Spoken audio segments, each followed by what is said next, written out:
로마서 6장을 우리가 지금 가고 있습니다. 로마서 6장을 잘 지나야 그래야 7장을 우리가 우리 각 개인의 경험으로 삼을 수 있고, 그런 사람들이 로마서 8장 이후에 기쁘고 복된 삶을 살 수 있다는 것이 바울의 복음입니다. 그래서 먼저 바울은 로마 교회, 믿음이 좋다고 소문난 로마 교회를 향하여 부득불 이 복음을 전하지 않으면 안 되었다는 사실을 우리가 인식하면서, 바로 로마 교인들은 오늘날 우리들이라 하는 사실을 분명하게 인식하고 말씀들을 들어나가야 합니다. 바울이 오늘 본문에서 말하는 그 내용을 우리는 이미 숙지하고 학습한 상태에 있는 내용입니다. 그래서 우리의 이해와 우리의 말로 가지고 있지만 바울이 말하는 복음으로는 가지고 있지 못하는, 그래서 우리의 삶 속에 바울의 이 복음이 능력으로 나타나지 못하는 그런 안타까움이 있습니다. 로마서는 우리가 지금까지 쭉 들어오지만 굉장히 좀 딱딱하고 죄에 대한 말들이 너무 많이 나오기 때문에 상당히 부담스러운 성경이면 사실입니다. 그래서 많은 사람들이 이 로마서를 들으면서 그런 것들이 주로 귀에 들려오기 때문에 부담스러워하고 힘들어하지만, 우리는 그런 측면에서 말씀을 듣는 것이 아니기 때문에 이것을 거쳐야만 우리에게 진짜 참된 빛과 아침의 시간들이 주어진다는 사실을 우리는 이미 이제 알고 있습니다. 그래서 다른 대부분의 교회들에서는 이러한 딱딱하고 부담되고 어려운 내용들 대신에 사람들이 듣기 좋은 축복, 성공, 행복, 이런 평안, 이런 것들을 얘기하지만 사실은 그런 것들은 다 가짜라는 겁니다. 사람들의 귀를 솔깃하게 하는, 지금 마치 그런 일들이 우리에게 하나님께서 임하게 하실 것 같지만 사실은 그것으로 멸망하는 거짓말을 하고 있다는 사실을 우리가 하루빨리 인식하지 않으면, 분별하지 않으면 우리는 그 속에서 함께 죽어지는 사람이 될 수밖에 없다는 그런 사실을 잘 알아야 합니다. 그래서 바울이 6절에서 말합니다. 우리가 알거니와 우리의 옛사람이 예수님과 함께 십자가에 못 박힌 것은 죄의 몸이 죽어 다시는 죄에게 종노릇하지 않게 하려 함이라. 이 말씀을 모르는 교회가 어디 있겠습니까? 이미 이것을 다 복음으로 받아서 예수님께서 십자가에 못 박혀 죽음으로써 우리도 십자가에 못 박혀 죽었고, 또 이제 우리의 몸은 예수 그리스도의 보혈로 말미암아 다 죄의 사함을 받아서 죄의 종노릇하던 우리가 하나님의 종이 되었다. 이건 이미 이론과 교리적으로 수없이 반복 학습되어 온 내용들이기 때문에 이런 것들을 다 알고 있다고 말입니다. 그런데 바울은 로마 교회나 우리나 성경에 나오는 교회들이 이미 바울의 복음을 통해서, 바울보다 복음을 더 잘 전할 수 있는 사람이 누가 있겠습니까? 바울이 복음을 전한 그 내용을 왜 로마 교회를 비롯해서 갈라디아 교회, 고린도 교회, 데살로니가, 에베소, 빌립보, 골로새 교회를 향해서 왜 이런 내용들을 또 다시 반복된 복음으로 전하느냐 하는 것입니다.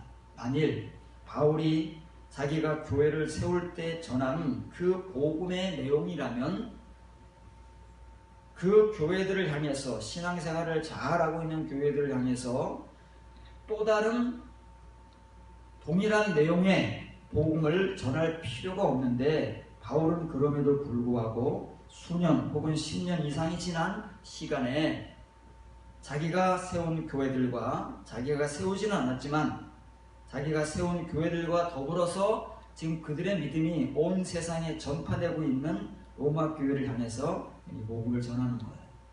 그러면 이제 우리가 생각을 해봐야 됩니다. 왜 바울은 이렇게 신앙생활을 잘하고 믿음이 좋다고 하는 그 교회들을 향해서 왜 이런 말을 또 되풀이하고 반복하는가? 우리가 하는 것처럼 잊어버릴만 하면 한 번씩 다시 복습해서 복음을 다시 굳건하게 갖게 하기 위해서 이런 것들을 때마다 반복하는 것인가? 절대 그거 아닙니다. 우리는 지금 그렇게 하고 있어요. 오늘날 우리 교회들에서 복음이라 하는 것은 예수 그리스도의 십자가의 죽으심이에요. 죄의 사함의 복음. 그것을 우리는 복음을 알고 있기 때문에 이것을 이제 주기적으로 전하는 거예요. 왜 전하느냐면 우리가 그 은혜를 상실한다고 말해. 그러면 다시 그 때가 돼서 환기를 시키고 복습을 시켜서 다시 복음의 은혜 가운데 들어오게 하는 이런 일들을 하는 것을 우리는 복음 전파라고 하는 오늘날. 그러나 그런 것을 10번, 100번 되풀이 해봐야 우리의 삶은 변화가 없습니다. 절대 그것으로 우리가 변화되지 않는다는 것을 우리 스스로가 증인이 되어서 지금 살고 있는 거예요. 그렇기 때문에 바울이 로마 교회에 지금 본문에서 하고 있는 말도 역시 우리가 하는 말이 아니다 그 말이에요. 바울의 복음이지 우리의 복음이 아니다 그 말입니다. 그럼 이제 먼저 이 말부터 살펴보도록 하겠습니다. 예수님과 함께 우리가 십자가에 못 박혔다면 로마 교인들도 그렇다는 거죠. 우리가 그렇게 배워서 믿고 있으니까. 그러면 바울은 죄의 몸이 죽어서 우리가 다시는 죄에게 종노릇하지 않는 것이랍니다. 십자가에 죽는다는 건 그렇다는 거예요. 그러면 우리가 십자가에 죽는 것까지는 굉장히 강합니다. 이론적으로, 교리적으로 이것만큼 강한 게 없어요. 왜냐하면 교회를 나와서부터 수십 년 동안 되풀이해서 이 말씀으로 완전 중무장이 되어 있기 때문에 이 십자가의 죽음보다 강한 내용이 우리에게는 없습니다. 이것만큼은 정말 강합니다. 그런데 뒤에 부분은 어떻습니까? 죄의 몸을 죽어서 다시는 우리가 죄에게 종노릇하지 않는다. 이건 어때요? 현실과 다르죠. 왜냐하면 우리는 늘 교리와 이론 속에만 갇혀있는 학습을 해왔기 때문에 우리의 실제 삶은 우리에게서는 없습니다. 말씀이 없는 거예요. 말씀이 없으면 삶도 없는 겁니다. 그런데 우리는 열심히 지금까지 말씀을 가르치는데 어떤 말씀들을 가르치느냐면 이런 교리적이고 이론적인 말씀들을 열심히 학습을 합니다. 그래서 거기는 엄청 강해요. 그래서 사람들이 얼마나 거기에 확신을 가지고 있는지 뒤에 나오겠지만 확신을 우리가 무너뜨릴 수가 없을 만큼 견고한 확신을 가지고 있는데 문제는 뭐냐면 그럼에도 불구하고 그렇게 강력한 교리를 가지고 있는 우리는 지금도 현실 속에서는 죄에게 종노릇하고 있다는 사실. 이걸 벗어나지 못하는 거예요. 그러니까 이론과 현실이 괴리되어 있는 이런 성경은 존재하지 않습니다. 왜 그런가 하면 우리가 그런 말씀만 가지고 있기 때문에 그런 것이지 성경에 나타나는 증인들은 이론과 교리와 삶이 하나가 되는 믿음을 가지고 우리에게 복음을 증거하지 우리같이 믿음과 삶이 분리되고 괴리되어 있는 그런 성경과 복음을 전하지 않습니다. 그래서 여기 보시면 크게 시원하게 써놨네요. 이 뒤에 죄라는 몸이 빠졌습니다. 죄라는 건 집어넣을 거. 죄의 몸이에요. 죄의 몸은 뭐예요? 우리가 예수 그리스도를 믿기 전 우리의 임의대로 살던 그런 몸이 죄의 몸 아닙니까? 그러던 죄의 몸이 예수 그리스도의 십자가의 보혈로 지금까지 예수님을 믿기 그 직전까지 행해온 모든 죄들을 사함받은 것은 사실이지. 그게 죄의 사함의 은혜니까요. 그게 예수님의 십자가의 죽으심이다 그 말이에요. 근데 우리는 거기까지만 알잖아요. 그래놓고 우리는 예수님께서 십자가에 죽으셨기 때문에 우리도 죽었다고 이런 어불성설적인 말을 감히 막 던지고 있는 겁니다. 이렇게 막 던지니까 우리는 그 말을 가감없이 믿어온 거예요. 그런데 그 말이 포함하고 있는 바울의 복음이 가지고 있는 내용은 어떤 것이냐면 그 우리의 죄의 몸이 예수 그리스도의 죽으심과 함께 우리가 예수 그리스도의 죽으심에 참여했다면 그것은 폐기됐다는 거예요. 여기 죽었다는 말은 폐기됐다는 말에 더 이상 쓸모가 없어서 하나님께서 폐기 처분한 거예요. 그런데 어때요? 우리는 아직도 펄펄 살아있지. 절대 폐기 처분 안 했습니다. 지금도 우리는 살아서 우리의 몸을 가지고 죄를 짓고 있는 장본인들입니다. 바울의 복음과 틀린 거예요. 그러면서도 우리는 바울의 복음을 우리의 복음으로 알고 지금도 열심히 외치고 있습니다. 전혀 다른 말을, 사람의 말, 거짓말을 가지고 바울의 복음이라고 외치고 있는 거예요. 저와 여러분들이 바울이 전하는 이 복음, 로마 교인들을 향해서 전하는 이 복음과 같이 예수님과 함께 십자가에 못 박혔다면 우리의 현실 속에서 이게 나타나야 된다니까요. 완전하게 나타나지는 않을지라도 이런 시작이 있어야 된다 그 말이에요. 죄를 끊어버릴 수 있는, 죄와 단절할 수 있는 능력이 내 속에 존재해야 돼. 그래서 지금까지는 내가 죄를 끊지 못하고 죄와 더불어 함께 뒹굴며 살아왔습니다. 그러나 십자가의 죽음이 나에게 경험되면 비로소 그 십자가의 죽으심의 능력이 내 안에 존재하기 때문에 지금까지 살아온 내 죄의 몸, 내 몸은 그대로 가지고 있어요. 죄의 몸을 말하는 거예요. 죄를 지울 수밖에 없었던 그 연약한 몸, 그 무능력, 그것은 폐기된다는 말이에요. 하나님께서 야 이제 쓸모없으면 갖다 버려라. 갖다 버려야 돼. 근데 우리는 아직까지 그걸 끌어안고 살아요. 이런 사람들만이, 십자가에 죽어진 사람들만이 지금까지 죄를 짓고 살아온 우리의 죄의 몸, 이것이 비로소 폐기된다고 말해요.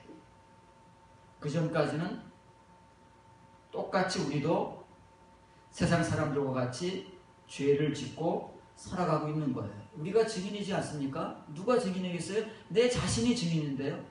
남들 앞에서는 숨길 수 있습니다. 목사라는 포장을 뒤집어 쓰고 거룩함과 믿음이라는 그 포장을 뒤집어 쓰고 교인들 앞에서는 거룩하고 믿음이 좋은 것 같이 속이고 숨길 수 있지만 하나님 앞에서는 어림없는 거예요. 우리의 정체는, 실체는 그대로 드러나는 거예요. 내가 죄의 몸을 지금도 끌어안고 죄를 짓고 살아가고 있는지, 정말 십자가에 죽어서 죄의 몸이 폐기되어 사라지고 나는 영의 몸, 죄의 몸이 아닌 영의 몸, 말씀의 몸, 레마의 몸을 가지고 죄를 끊어버리기 시작했는지, 내 자신이 너무나도 분명하게 스스로 증거하고 있기 때문에 나는 못 속여요. 나도 못 속이고 하나님도 못 속이는 겁니다. 두 번째입니다. 바울의 복음이 말하고 있는 내용이에요. 또 하나는 왜 십자가에 못 박힌 사람은 죄의 몸이 폐기되어서 다시는 지금까지 짓던 그 죄들을 끊어버리고 죄에게 종노릇하지 않느냐 하면 그 이유가 있습니다. 이유가 있기 때문에 바울이 이 복음을 전하는 거예요. 이는 죽은 자, 십자가에 죽은 자입니다. 예수님이 죽었잖아요. 우리가 다 십자가에 못 박혀 죽었다고 하니까 그 죽은 자를 말하는 거예요. 로마 교회를 향해 던지는 복음이에요. 오늘날 로마 교인들 같이 믿음 생활을 잘하고 있는 우리 표면의 신자들 향해서 던지는 바울의 복음이다 그 말이에요. 죽은 자, 누가 죽었어요? 죽은 자를 찾는다 그 말이에요. 바울은, 하나님과 바울을 통해서 이 죽은 자의 복음을 전하는 거 아닙니까? 그게 두 번째 복음이에요. 이면의 복음. 표면의 복음은 누구든지 예수 그리스도를 믿기만 하면, 십자가에 죽으신 예수 그리스도를 영접하기만 하면 모든 죄가 사함을 받고 다시 하나님을 믿을 수 있는, 믿기 시작하는 그런 영적 갓난아이, 어린아이의 시작을 할 수 있도록 모든 사람에게 공통적인 은혜를 주시지만 십자가에 죽는 것은 사정이 달라요. 그것은 이제 모든 사람에게 공통적으로 주어지는 것이 아니라 이건 이제 개개인에게 주어지는 각자의 경험과 체험이다 그 말이에요. 이는 죽은 자가 죄에서 벗어나 의롭다 하심을 얻었습니다. 이렇게 기록을 번역을 해놓으니까 이걸 우리라고 착각을 하는 거예요. 그렇지, 우리가 다 예수 그리스도를 믿어서 십자가에 죽으신 것 같이 우리도 죽었으니까 우리가 죄에서 벗어나 의롭다 하심을 얻은 사람이다. 그래서 우리를 뭐라고 불러요? 의인이라고 부르는 거예요. 의로운 사람. 한글 성경에서는 우리를 속이는 글자로 이렇게 기록해놨어요. 그러나 그 글자를 보면은 넘겨주세요. 자, 여기 나옵니다. 바울이 말해 진짜 죽은 자예요. 죽은 자. 하도 죽은 자를 말하니까 우리가 하도 이 칭의의 신자들이, 칭의의 선생들이, 초보 선생들이 하도 죽은 자를 말하고 같이 죽었다고 하니까 이제 진짜 선생, 어른 선생님 바울이 말하는 거예요. 진짜 죽은 자가 있다고 말해요. 진실로 그 죽은 자. 자, 바울이 이제 한번 해보자고 말이에요. 여러분들이 말하는 죽은 자와 내가 말하는 죽은 자가 어떻게 다른지를 로마 교인들에게 보여주면서, 그리고 로마 교인들을 진짜 바울이 전하는 이 죽은 자로 인도하기를 원하는 겁니다. 저와 여러분들이 지금까지 예수 그리스도와 함께 죽었다고 배우고 믿고 살아왔어요. 그러면서도 우리는 다 죄의 몸을 벗어버리지 못한 채 지금까지 나름대로 각자 죄를 지으며 살아온 존재들입니다. 어느 누구도 예외가 없어요. 정도의 차이만 있을 뿐이에요.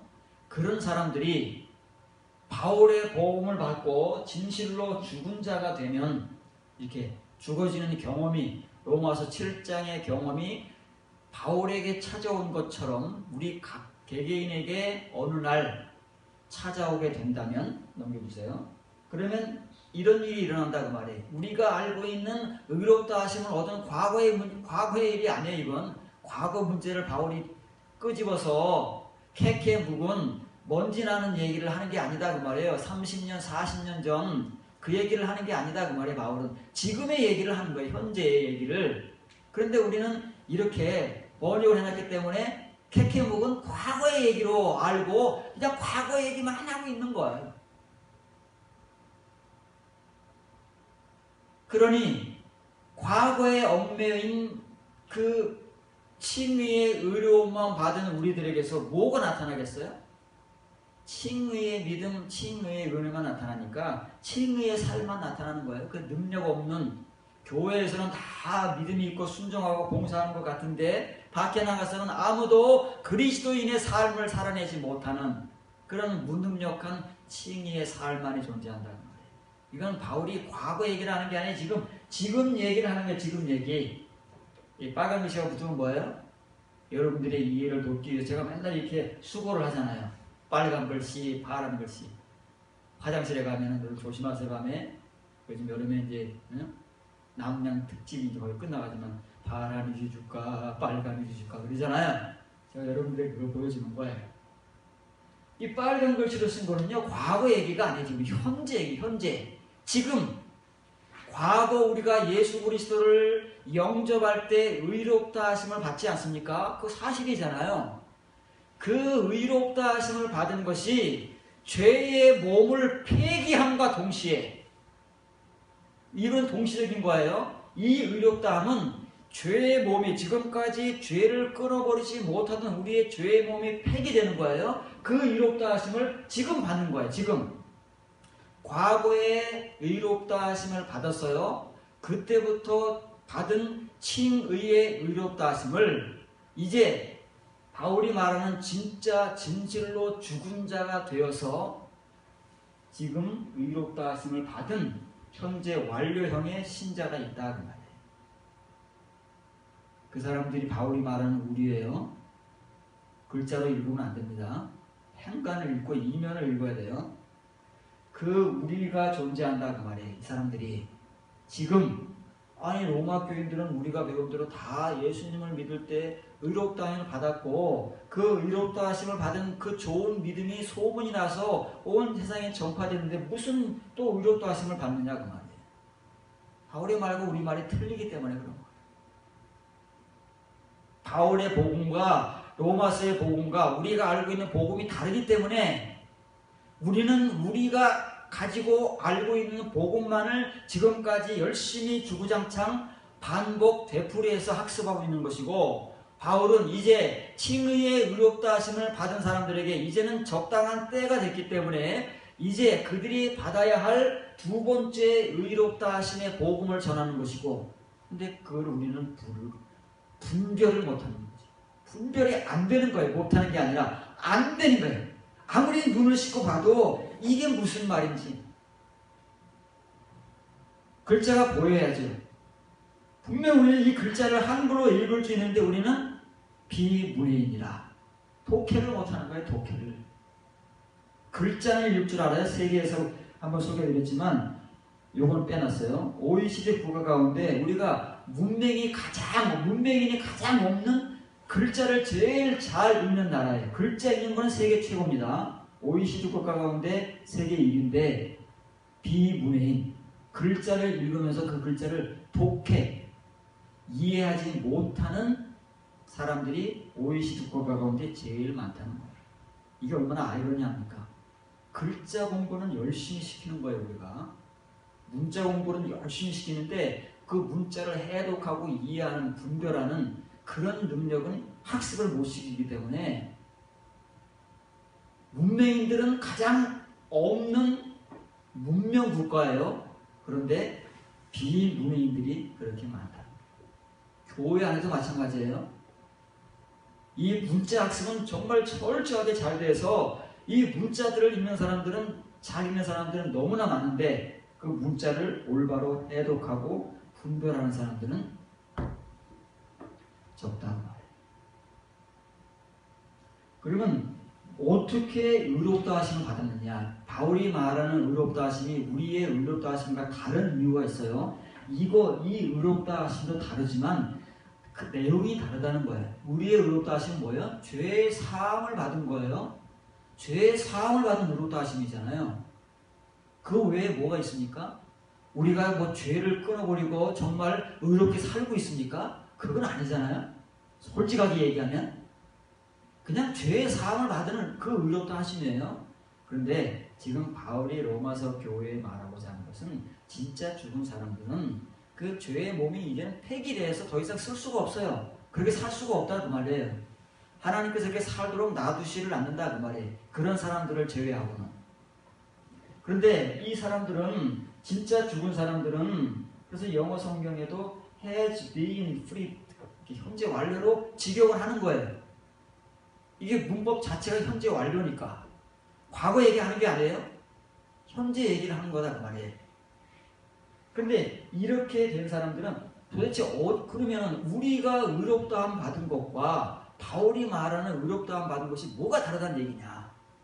우리도 의롭다함 받은 사람들이고 바울도 의롭다함 받았다는데 그 뭐가 다르다는 얘기냐?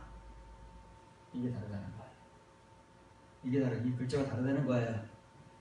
우리도 똑같이 죄에서 의롭다함을 받고 바울도 죄에서 의롭다함을 받았대요. 그런데 우리는 죄로부터 의롭다 하심을 받은 거예요.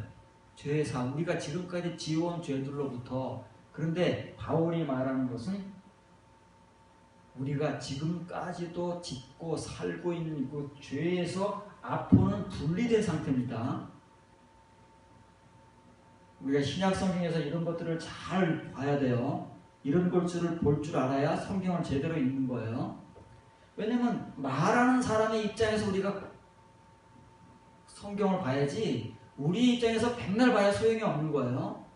이 의롭다 하심은 지금까지 우리가 죄를 짓고 살아오잖아요. 근데 그 죄들이 어디서 나와요? 우리가 아직 해결하지 못한 그 본질적인 죄에서 나온다고 말해.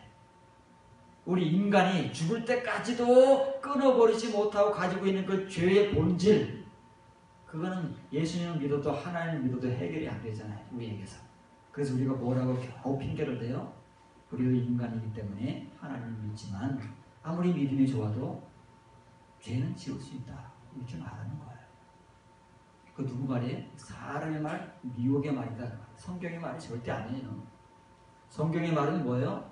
죄에서 분리될 수 있다 그 말이에요.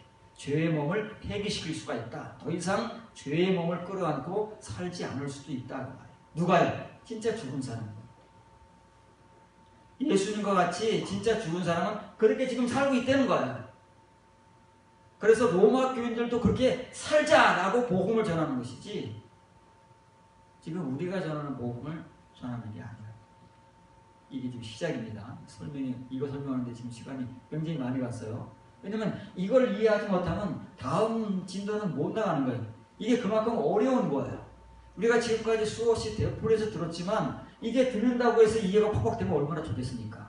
이건 말 그대로 경험이기 때문에 경험되지 않은 사람들에게는 이게 사람에 따라서 사실은 정도의 차이는 있겠지만 이게 어려운, 해결되지 않는, 아직도 해결되지 않는 부분이기 때문에 이것은 우리가 바울과 같이 경험하는 순간에 확 띄어지는 것이지, 그 전까지는 정말 가물가물하고 우리 눈앞에 커튼이 쳐진 것 같이 그 뒤에 환경 보이지 않는 것. 로마서 6장 13절입니다. 로마서 6장 내용을 또 바울이 반복을 하는 거예요. 왜냐면 이 말이 꼭 로마 교인들이 받아야 할 복음이기 때문에, 이게 이제 바울이 한번 던진다고 해가지고 이게 로마 교인들이나 우리가 해결될 일이 아닙니다. 또한 너희 지체를 불의의 무기로 죄에게 내주지 말고 오직 너희 자신을 죽은 자 가운데서 다시 살아난 자같이 하나님께 드리며 너희 지체를 의의 무기로 하나님께 드리라. 이 말을 우리는 예수 그리스도의 죄사함의 은혜를 통해서 이제 죄에서 해방된 자이기 때문에 우리는 죄의 종이 아니고 의의 종이다, 이렇게 학습을 하고 있지 않습니까? 그런데 바울은 우리의 지체가 뭐예요? 우리의 지체는 우리의 몸이 가지고 있는 손, 발, 다리, 발이 다리죠? 머리, 이 모든 이 신체의 부분들을 지체라고 하잖아요. 우리의 몸의 각 지체 부분들을 불의의 무기로 내어주지 말아라, 그 말이에요. 내주고 싶은 사람이 어디 있겠어요? 끌려가는 거죠. 우리가 죄를 벗어버리지 못했기 때문에 끌려가는 거예요. 끄는 대로 끌려가는, 그게 죄의 종이라는 거예요. 물론 가끔 어떤 때는 안 돼! 하고 우리가 끊어 이길 수 있는 게 있어요. 약한 죄들. 그런데 우리 몸에 밴 것들은 끊어버릴 수가 없어요. 그게 힘든 거예요. 그럼 여기 불의의 무기로 내주지 마라, 의의 무기로 내주라, 단어가 똑같지요? 단어가 똑같은데 바울은 표현을 다르게 하고 있는 거예요. 한글로는 구분이 안 돼요. 이거를 구분해야 바울이 말하는 복음을 들을 수 있는 거예요. 한글로 100번 읽어봐도 우리는 똑같은 말밖에 지금까지 못 가지고 있기 때문에 똑같은 말만 하는 거예요.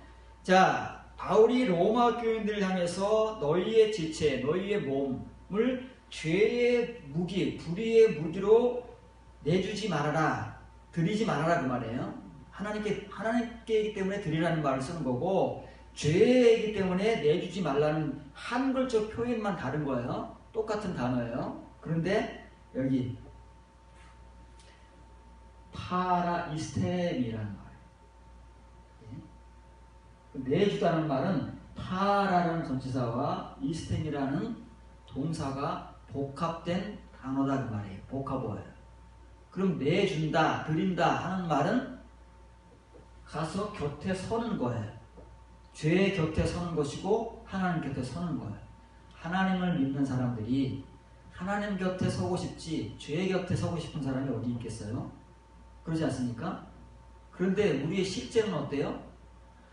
마음은 하나님 곁에 서 있고 싶은데 우리의 몸이 나를 어디로 끌고 가요? 죄로 끌고 간다, 그 말이에요. 그래서 내가 서 있는 현실은 어때요? 죄의 곁에 서 있는 거예요. 그러니까 이게 자꾸만 반복되는 거예요. 그래서 이 파리스타네테라는 말은 명령형입니다. 현재 명령형이에요. 현재 명령형은 뭐예요? 반복되는 거예요. 반복. 이게 늘 반복된다 그래. 우리에게 로마 교인들이나 우리나 이 예수 그리스도의 은혜로 죄의 사함을 받고 이렇게 믿음이 좋다고 소문이 났는데도 불구하고, 믿음 좋은 교회라고 소문이 났는데도 불구하고 그 속에 거하는 교인들은 늘 그들의 삶이 이렇게 반복되는 거예요.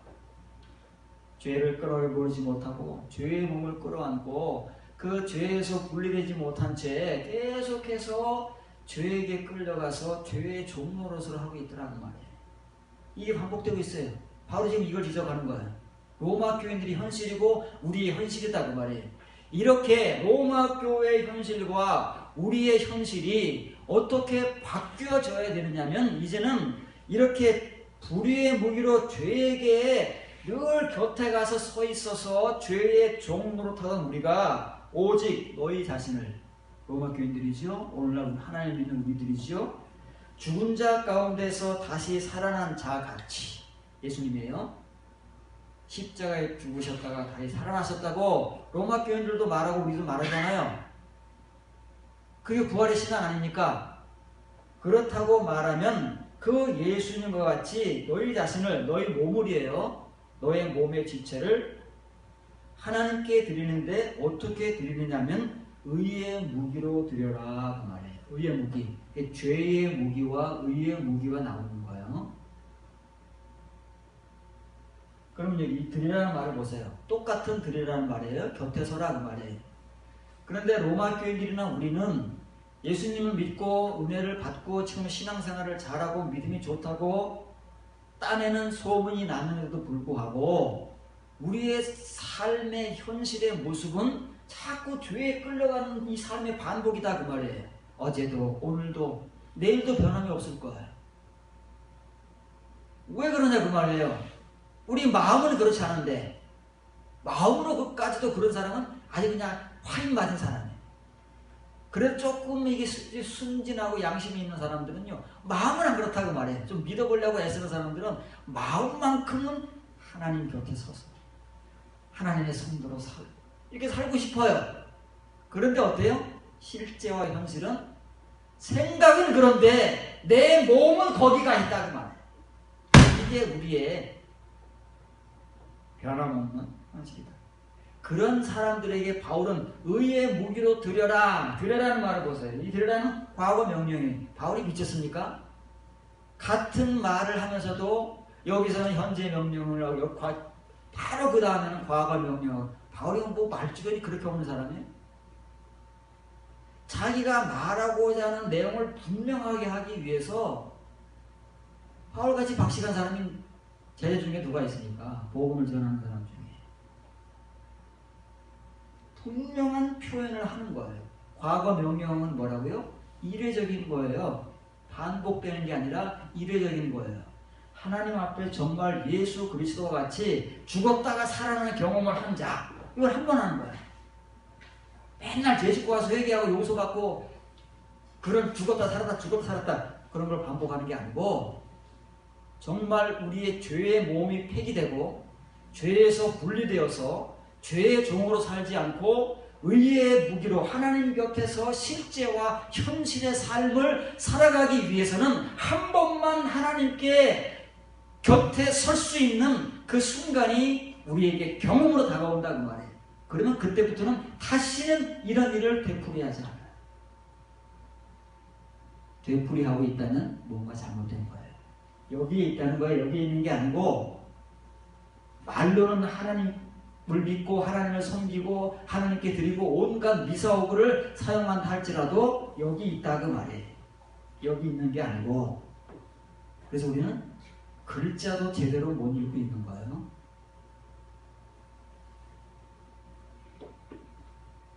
또 하나 나옵니다. 로마서 6장 14절 15절입니다. 죄가 너희를 주장하지 못하니, 바로 이어 나오는 말 아닙니까? 이렇게 되면 하나님께 우리가 바울과 같이 로마서 7장의 경험을 통해서 늘 마음으로는 원하지만 우리의 육신이 연약하여서 늘 죄에 끌려가던 우리가, 죄를 짓기를 반복하던 우리가 정말 예수님과 같이 죽어지고 다시 살아나는 경험을 하게 되면 다시는 죄가 우리를 주장하지 못한 그 말은 우리가 다시는 죄에게 끌려가지 않는. 왜? 죄의 몸이 폐기됐어요. 이제는 더 이상 죄가 우리 몸을 사용할 수가 없어요. 그전까지는 열심히 우리를 사용했어요. 심심하면 불러다가 썼어요. 왜? 우리는 죄의 도구니까. 하나님은 우리를 쓰실 수가 없어요. 그런데 이렇게 되면 다시는 우리가 죄의 도구가 아니기 때문에 죄가 우리를 쓸 수가 없어요. 드디어 하나님께서 우리를 쓰실 수가 있는 거예요. 넘겨주세요. 죄가 우리를 주장한다는 말은요, 이 퀴리오예요. 퀴리오스, 주인이다. 주인이다. 그 말이에요. 하나님을 믿고 예수님을 믿으면서도 우리의 주인이 뭐예요? 내 몸의 주인은 죄다. 그 말이에요. 이게 우리의 역설이고 아이러니예요. 모든 사람들이 돈이 돼요. 지금까지 열심히 하나님을 믿고 예수님을 믿어왔어요. 교회에서 이런 우리가 예수 그리스도를 믿고 그의 죽으심과 함께 죽었고 그분의 살아나심과 함께 살아나셨다고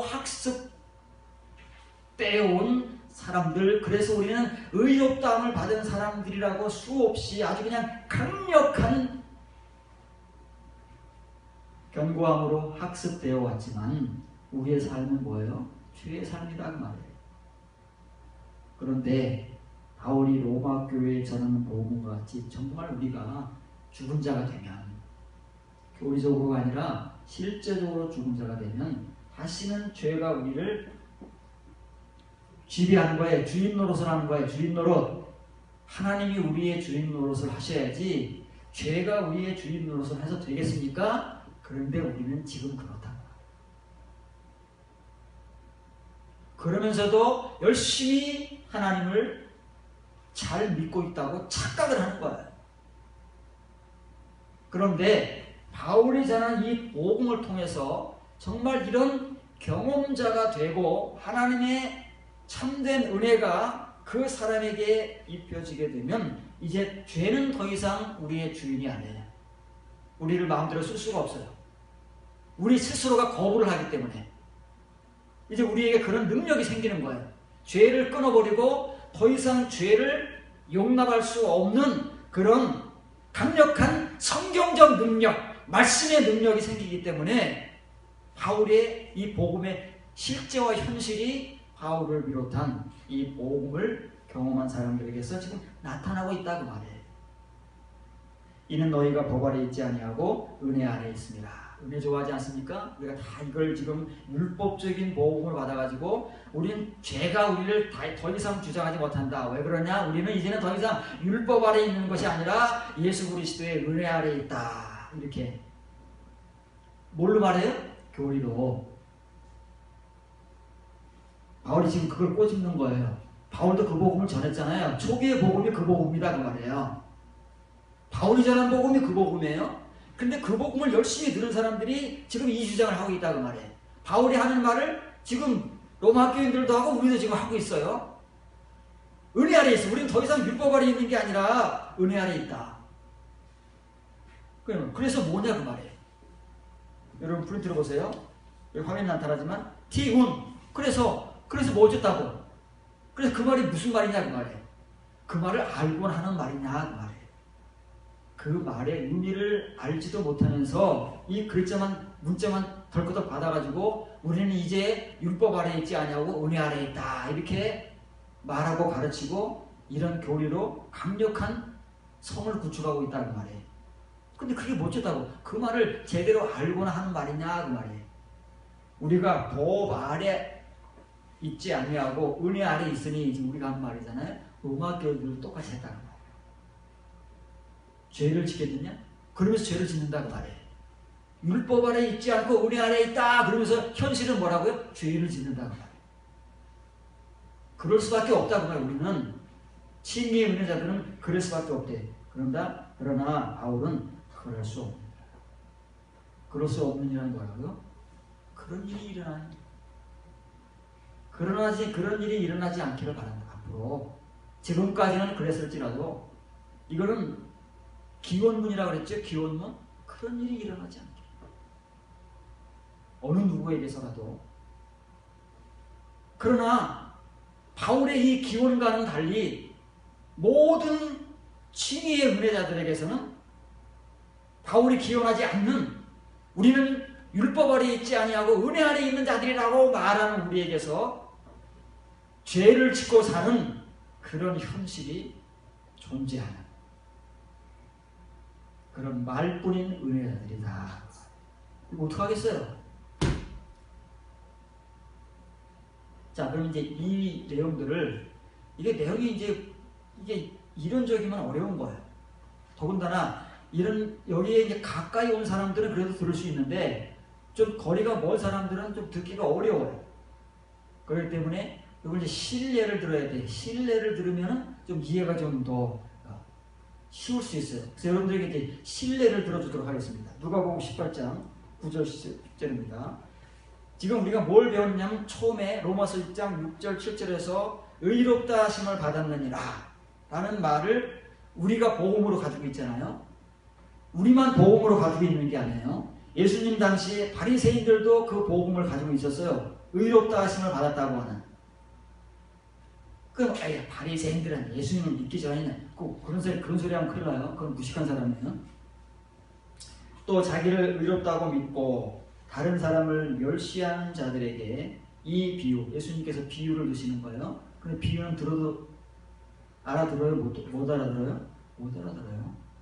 못 알아듣게 말씀을 하신다 그 말이에요. 그런 교만한 사람들에게는 알아듣지 못하게 비유로 말씀하신다 그 말이에요. 오늘날에도 우리가 비유를 읽지만 그 비유는 우리가 알아들을 수 없는 말이에요.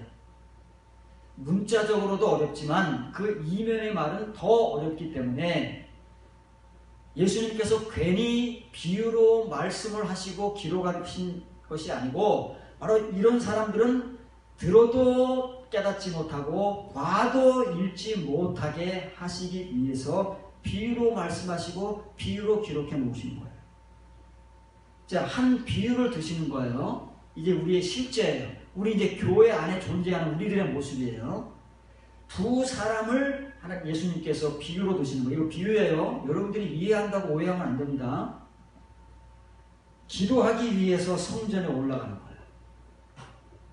그때 개인이 성전에 올라가는 일은 기도하는 거예요. 왜냐하면 자기가 말씀을 전하거나 말씀을 아무 때나 전하는 게 아니지 않습니까?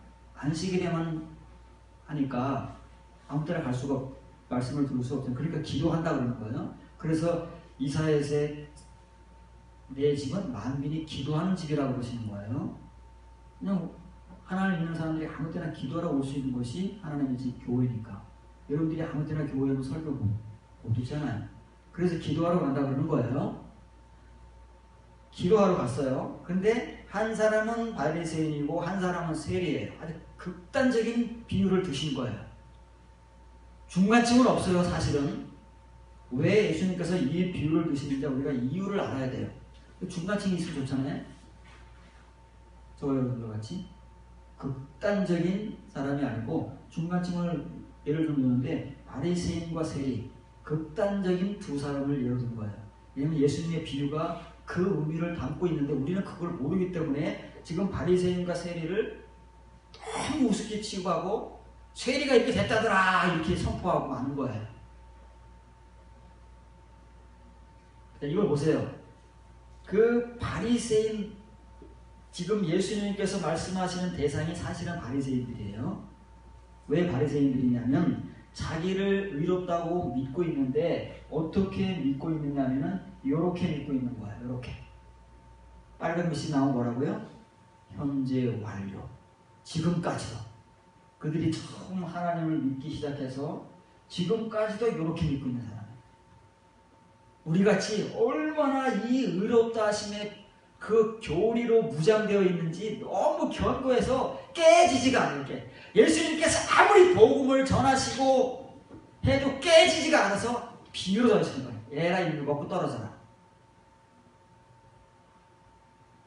여러분들의 마음이 이렇게 강팍하면요, 여러분들의 귀에는 모든 말씀들이 비유로밖에는 안 들리신다 그 말이에요. 들어도 못 듣고 읽어도 못 읽는. 그러나 여러분들이 예수님께서 오늘 비유로 들으시는 세리 같은 사람이 되면 그 말씀이 여러분들의 귀에 들려올 수도 있어요.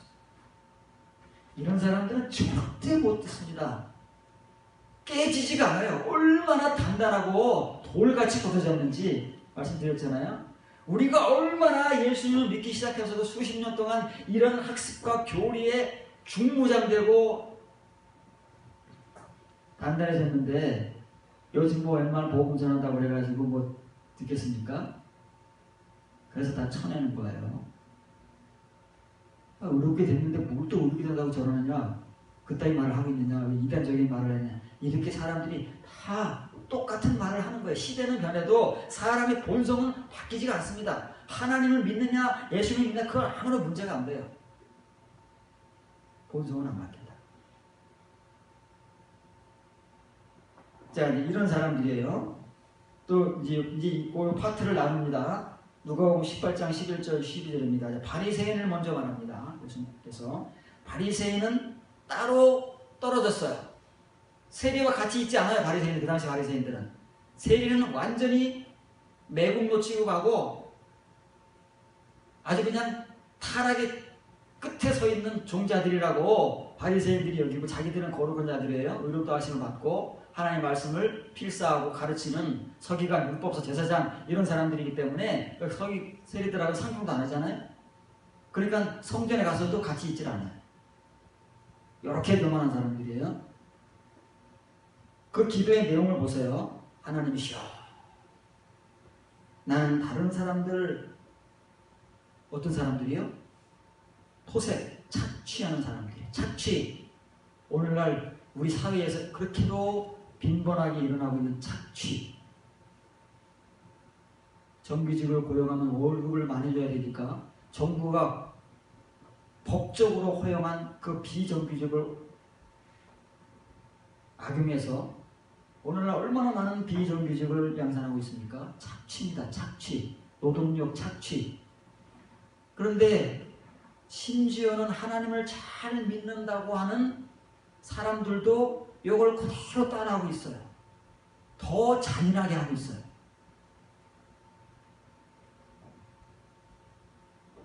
불의, 간음 하는 자들과 같지 아니하고 이 세리와도 같지 아니함을 감사합니다. 그 대상이 누구예요? 세리라고 말이에요. 저놈들, 저 종자 같은, 하나님 믿지만 집이 다릅니다. 하나님 똑같이 취급하시면 안 됩니다. 저 세리와 나는 신앙적 질이 다르고 수준이 다릅니다. 자기 스스로가 사람들을 구별하는 거예요. 그러면 자기는 어떻게 살고 있느냐? 착취 안 하고 불의 저지르지 아니하고 간음하지 않고 어떻게 살고 있느냐면, 나는 일주일에 2번씩 금식하는 성도입니다. 이렇게 거룩한 성도입니다. 오늘 교회에서 금식 많이 하면 거룩하게 보잖아요. 경건하게 보잖아요. 절대 금식 자랑할 거 아닙니다. 그러니까 친이했을 때 못 모르고 자랑하는 거예요. 금식 자랑할 거 아무것도 아니고, 오늘 우리가 그 성식으로 갈 때 금식이 나왔는데 금식을 건너뛰었어요. 성경의 금식과 우리가 하는 금식은 다른데, 우리는 어서 이 엉뚱한 금식을 가져다가 금식으로 만들어 놓고 성경의 금식은 안 하고 있는 거예요. 그러면서 그 금식 대회를 열고 있는 거예요. 누가 금식을 더 잘해서 경건한 자냐, 그 대회를 하고 있는 거예요. 누가 더 오래 하느냐. 바리새인들하고 똑같아요. 이걸 벗어나지 못하는 거예요. 금식이 내 자랑이에요. 어떤 무슨 우리의 삶이 자랑이 아니고 내 신앙적 행위, 교회에서 하는, 교회에서 가르쳐서 교회에서 하라고 하는 나의 어떤 행위들이 내 자랑이다. 그런 것밖에 없어요. 왜냐면 내가 할 수 있는 것들은 그런 거니까. 그런 것들은 쉬워요. 아주 가벼운 겁니다. 마음만 먹으면 할 수 있는 것들이에요. 여러분들 오늘 집에 가서 마음 굳게 먹고 금식 한번 해보세요. 일주일에 2번씩 하실 수 있어요. 하루씩은. 그렇죠? 이거 못하는 사람은 없어요. 잘 안 해서 그렇죠. 일주일에 2번씩 금식하고 소득의 11조는 드리나이다. 그런데 우리같이 이렇게 평범하게 말한 게 아니에요. 이 11조를 드린다고 말할 때는 이런 단어를 썼어요. 아까 아포가 뭐라고요? 아포가 철저하게 구분해서 드리는 거예요. 이 사람은 11조를 한 번도 안 떼먹는 사람이에요. 철저하게 죄에서 분리된 거예요. 아예 딱 11조를 드리는 건 아주 그냥 생활이 됐어. 생활이. 습관이 됐어. 이게 자랑이에요. 우리가 자랑할 게 그런 거밖에 없어요. 11조를 얼마나 철저히 하느냐, 금식을 얼마나 자주 하느냐, 기도를 얼마나 많이 하느냐, 교회 봉사를 얼마나 하느냐, 이런 것들이 우리의 자랑이지 이것 빼고는 뭐가 있어요? 없어요. 삶이 자랑이 돼야 되는데 교회에서 가르친 것들은 이런 것들이니까 이런 것들밖에 우리가 내놓을 게 없다고 말해요. 바리새인이나 우리나 다를 게 없는 사람들이에요.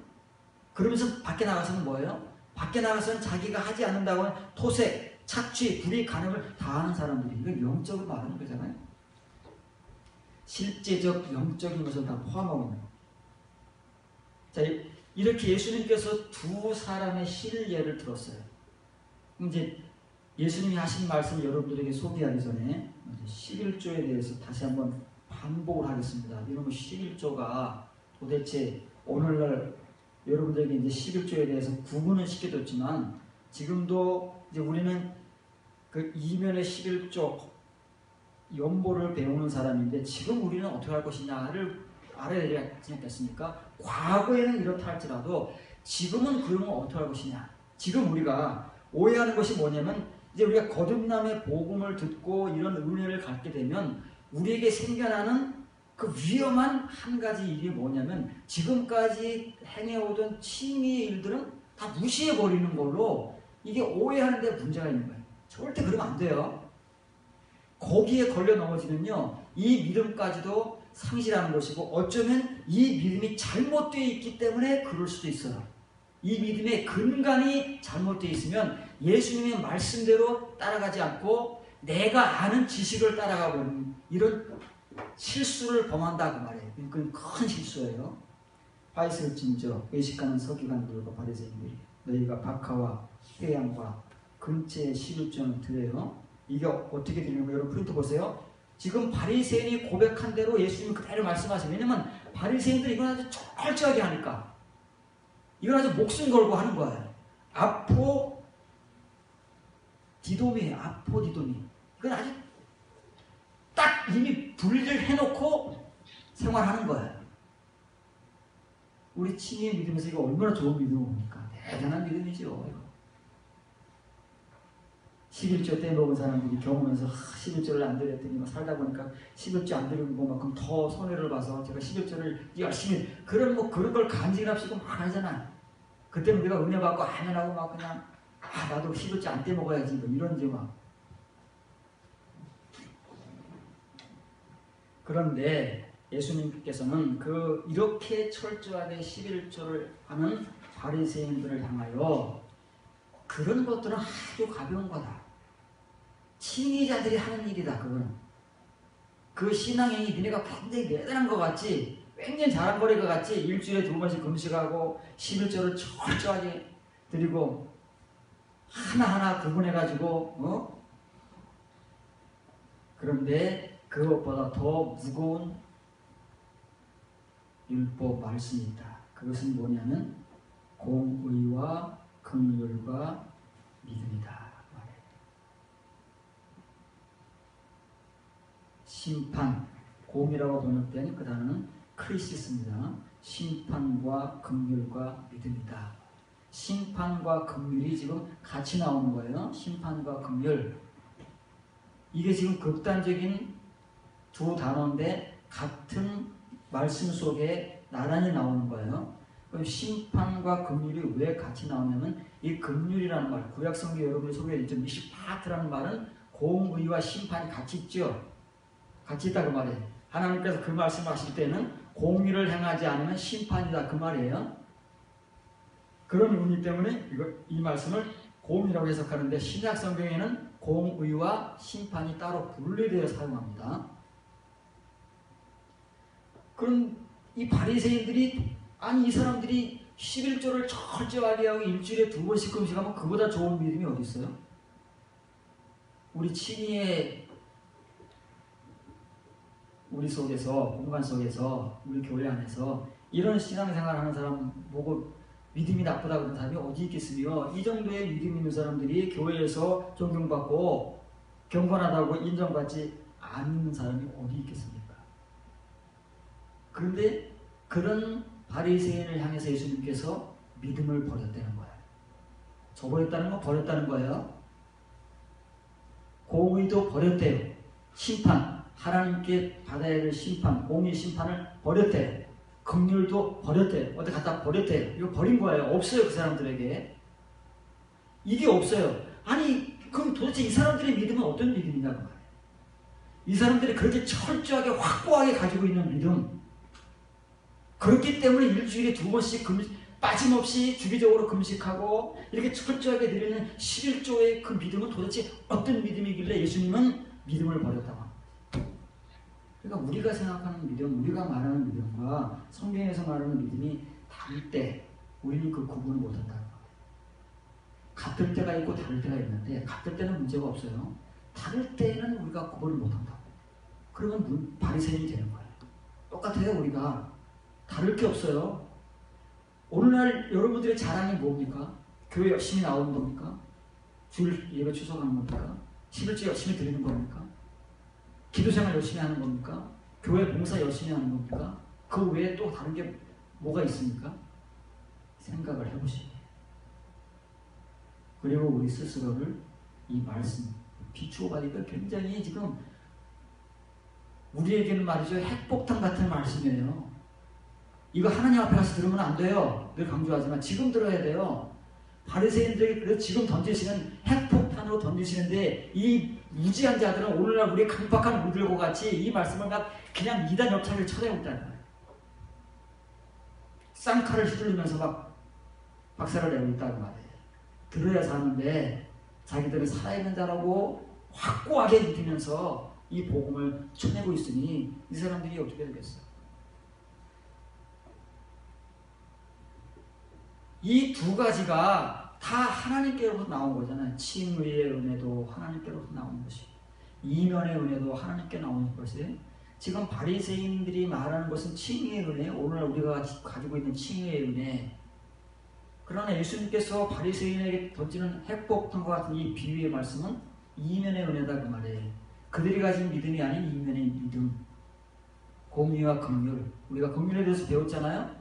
다 이면의 것들을 예수님이 말씀하시는 거예요. 이런 것들은 어디다 갖다 버리고 없어요. 이 사람들한테. 우리에게 없다 그 말이에요. 그런데 이 두 가지가 다 중요한 거예요. 어느 하나를 무시하면 안 돼요. 칭의에 있으면 모르기 때문에 무시해요.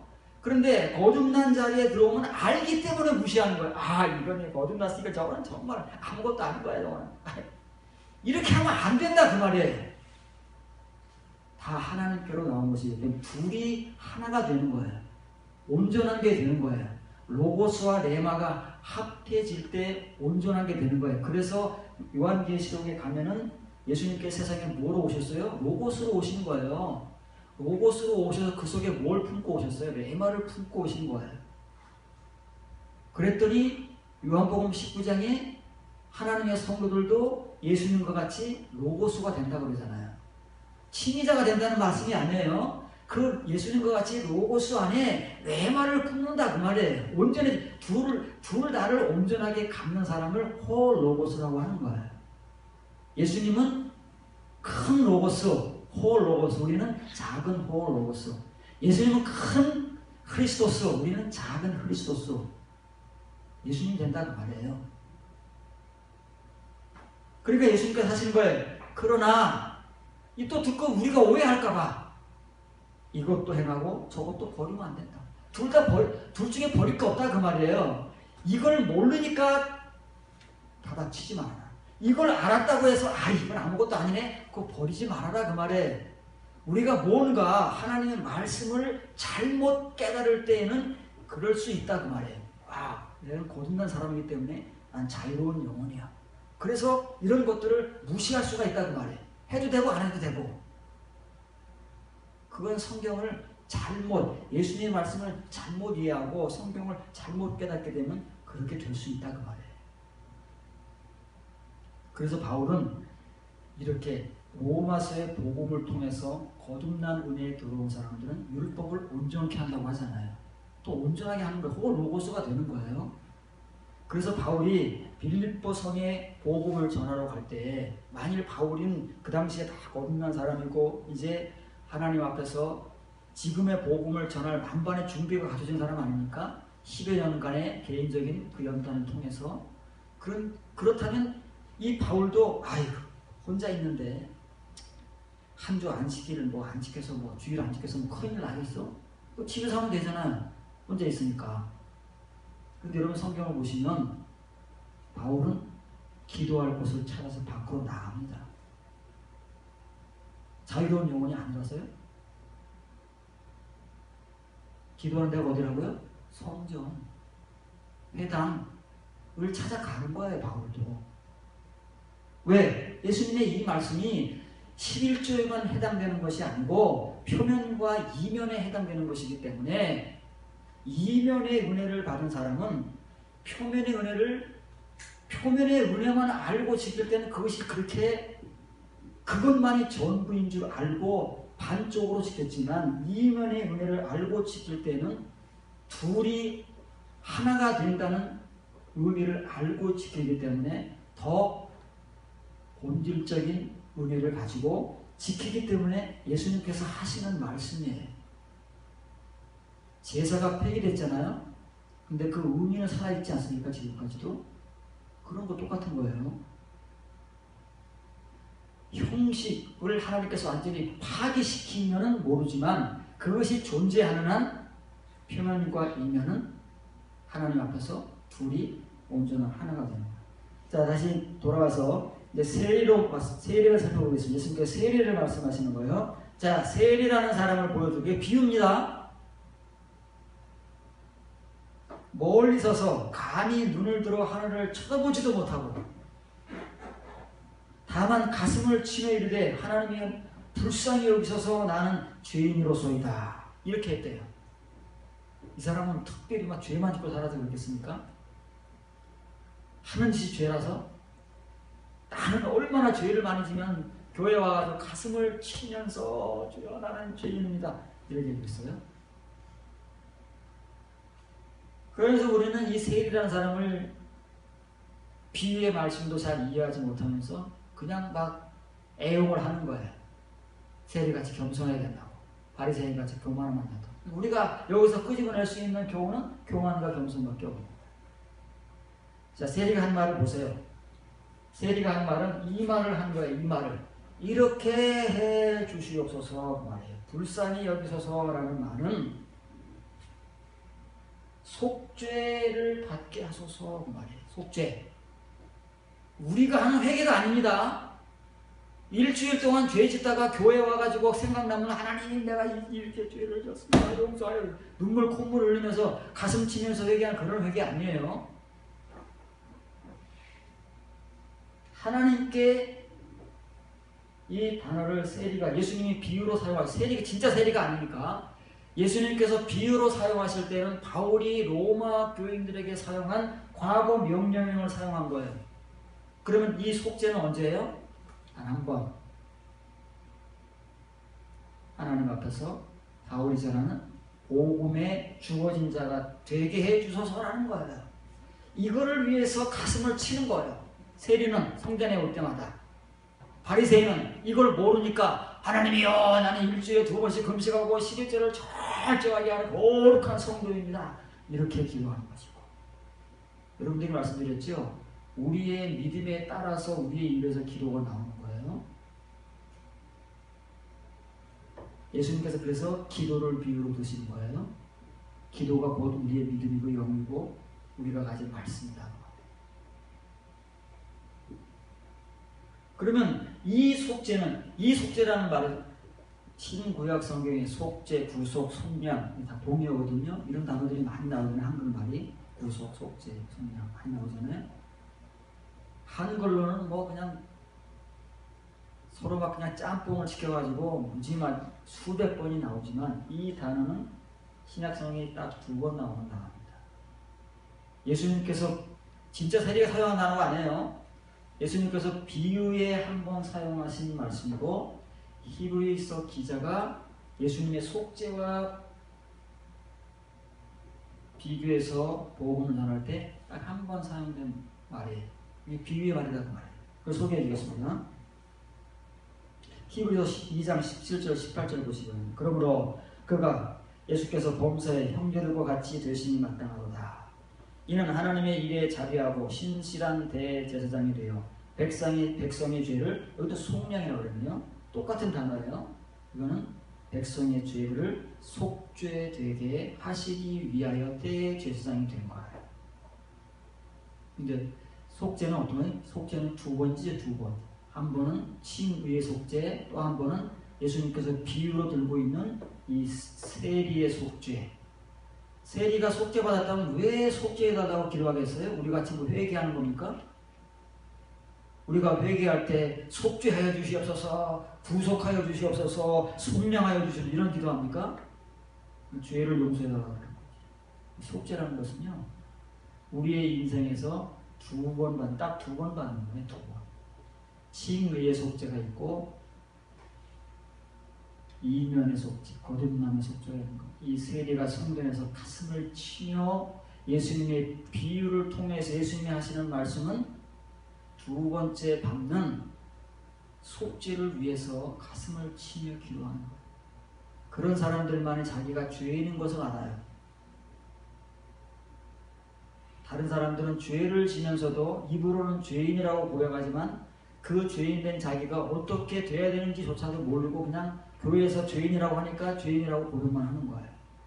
우리가 지금까지 그래왔듯이. 우리도 많이 했잖아요. 죄인으로서입니다. 죄인입니다. 그런데 예수님이 비유에서 들고 있는 이 죄인의 고백이 우리에게 일어나지 않는 한 우리에게 두 번째 속죄는 이루어지지 않는다. 예수님의 비유예요. 우리같이 그 칭의의 복음의 의롭다함을 확고하게 믿고 있는 사람들에게 이 복음을 비유로 드신 건데 그 비유라는 말이에요. 바리새인들이 알아듣겠습니까? 우리가 알아듣겠습니까? 비유는 죽을 때까지 비유인데 눈이 뜨여진 자, 에바다 된 자들만이 이 비유의 말씀을 읽을 수 있고 들을 수 있는 겁니다. 자, 다시 이제 이 두 사람의 비유로 옵니다. 누가복음 18장 4절입니다. 내가 너희에게 이르노니 이에 저 바리새인이 아니고 이 사람 세리가 의롭다 하심을 받고 그의 집으로 내려가니. 이 바리새인은 지금까지 의롭다함을 받았다고 확고하게 믿고 있는 사람인데 무슨 의롭다 하심을 하나님께 못 받는? 그럼 어떻게 돼요? 바리새인이 하나님께 의롭다 하심을 못 받았다는 건 뭐예요? 예수님이 비유로 들고 있는 두 번째 속죄를 못 받았다는 거예요. 자기가 가지고 있는 그 의롭다함만 가지고 돌아가는 거라 그 말이에요. 이해가 되시죠? 이렇게 바울이 로마 교회에 전하는 복음은 예수님의 비유의 복음과 맞물려서 우리에게 똑같이 흐르고 있는 성경의 맥락이라고. 우리가 이 하나님의 말씀들을 이렇게 이면의 말씀으로 보고 그 말씀을 바울과 같이 그리고 바울의 복음 사역을 통해서 그의 동역자들 된 사람들 같이 우리가 배우고 깨닫고 분별하고 그 말씀을 가지고 있으면 이 말씀들을 그렇게 읽어낼 수 있는 거예요. 이 말씀들을. 그렇지 못하면 지금까지 읽고 가르치고 배운 대로 죽을 때까지 반복 학습 교리에 머물다가 바울이 말하는 죄를 짓지 않는 성도의 삶은 우리에게서는 없습니다. 그냥 이렇게 계속 죄를 짓다가 하나님 앞에서 우리의 생을 마감할 것이며 그런 채로 하나님 앞에 가면 뭐라 그래요? 너 누구냐? 주야 주야 하니까 너 누구냐?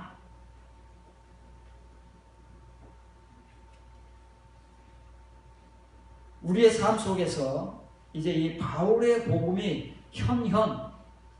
현실 속에서 이루어져야만 하나님 앞에서 죄의 몸이 폐기되고 죄에서 분리되고 베드로가 말하는 대로 고난을 받은 자, 예수 그리스도와 같이 고난을 받은 자, 그래서 죽어진 자는 죄를 끊어버리는 자라고 하는 그런 삶을 우리가 살아갈 수 있는 것이고, 이것이 지금은 굉장히 칙칙하고 어둡게 들리지만 이게 참 빛을 주는 복음이다 그 말이에요.